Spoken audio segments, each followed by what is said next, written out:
زندگیاں دا فیصلہ ہوئے، انہاں دی زمیناں دا فیصلہ ہوئے، انہاں دے معاملات دا فیصلہ ہوئے.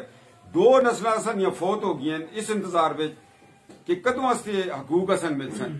اج علی محمد لالہ کا دے ایم پی اے جیت کے ہوئے تو وہ اسٹریچر ہوتا کھڑ کے اس کو اسی اسلام آباد وچ رکھ چھوڑا. واقعی میں مرساں ورے میں اپنے کیس دا فیصلہ کرا سا. کیس بھی اسی انہاں لوکاں دے خلاف لڑدے ہیں لگے دے نواباں دے خلاف جنہاں نواباں کو اساں ووٹ دے کے پھر تقویت دے چھوڑی، پھر اپنا رکاوٹ پا چھوڑی ہے.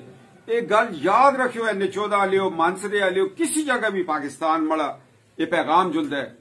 جس شخص سون یہ سوچ پیدا ہوئے کہ حکمرانی اساں دا حق ہے وہ کدے غریب دی نال نہیں ٹردا.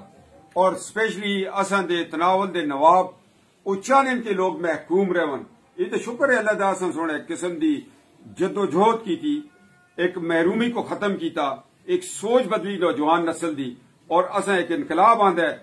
وہ کنہ لوکاں انقلاب آندے این 14 دے غریب لوکاں سونے انقلاب آندا ہے. کن دے خلاف؟ اس سوچ کے خلاف جنہاں اساں دے سکول نہ بڑھنا دیتے، جنہاں استے پانی نہ لگنا دیتے، جنہاں اساں دی سڑکاں نہ بڑھنا دیتیاں، جنہاں اساں کو ہاسپٹل نہ دیتے، جنہاں دی وجہ تو اساں دی نسلاں تعلیم تو بیٹیاں بیٹے محروم رہے. وہ کی سوچ ہے؟